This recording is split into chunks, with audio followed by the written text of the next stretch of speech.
ka na ika'y mawiwili. So mga par, sa naging panayam naman po ng dating 2 Division Champion na si Danny Garcia, nanghihinayang daw siya mga idol sa pagkakataon na hindi nito nakalaban ang ating pambansang kamao Manny Pacquiao noong prime nito sa bakbakan at magka-division pa sila ni Pacman. Hindi daw talaga nakalaban ni Danny Boy, ang isa sa mga great fighter sa boxing sports. Hanggang negosyasyon lang daw si Danny Garcia kay Pacman pero hindi na ikasang laban dahil dalawang fighter lang ang target ni Boss Manny na makalaban dati. Ang bakbakan kay Errol Spence Jr. at rematch nito kay Floyd Mayweather Jr. Isang honor daw sana makalaban si Pacman sa ibabaw ng boxing ring. Hindi naman nagbigay ng prediction si Danny Garcia mga idol kapag naglaban sila ni Pacman, pero ina-expect nito na magiging maganda ang bakbakan nila at hindi daw madali nakalaban si Pacman dahil ang tumalo daw kay Danny Garcia na si Keith Thurman at nagpahirap sa kanya na si Lucas Matisse. Parehong tinalo at binugbog ni Pacman sa bakbakan. Malaki naman daw ang tiwala ni Danny Garcia sa kanyang sarili na siya ang mananalo sa laban nila ni Pacman, pero sigurado daw siya mga idol na bugbog din daw ang abutin nito sa Pinoy sa ibabaw ng boxing ring. Bukas merong laban si Danny Garcia kontra kay Gonzales. Bagamat tinayag nito mga idol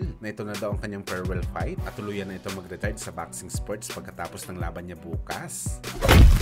Samantala kung matatandaan niyo mga idol, mukhang bibigyan ng angas ng Pinas General Casimero na tawagin na isang pagong ng Japanese monster na Oya Inoue. Hindi daw isang tunay na halimaw si Inoue kundi isang pagong kung saan mga idol. Tila ganito rin ang palayo ni Kiyonosuke Kamida na tinawag kay Cuadro Alas. Isang tunay daw na pagong si Casimero mga idol dahil makupa daw ito gumalaw sa rason na mataba ang katawan nito. Tsanta pa nga ni Kamida mga idol, baka hanggang sa ngayon overweight pa rin si Casimero kahit isang catchweight ng kanilang laban. Well, wala pa naman ribat si Casimero mga idol sa sinabi ni Kamida, pero sigurado tayo mga boss na kapag nakarating kay Alas sa mga banat ng Hapones, sigurado matatamimi itong si Kamida. Malakas pa naman mang-asar itong si Casimero mga idol, sigurado mapipikon ka. Well, base naman sa katawan ni Casimero mga idol sa kanyang latest post, tila handa naman ito na kunin ang tamang timbang na 128 pounds at malalaman lang natin yan sa bakbakan mga idol kung sino ba talaga ang may sinasabi sa dalawang maangas na fighter na to. Si Cuadro Alas subok na ang kanyang angas mga idol dahil marami na itong napatunayan. Kumbaga may pag-aangas talaga ito sa bakbakan, pero si Kamida kabaliktaran naman ito mga idol dahil simulan nag-aangas ito sa pinakamalaking laban niya kontra kay Luis Neri at Alan Picasso. Walang nangyari mga idol, puro talo, kaya abangan na lang natin ang laban nila mga idol.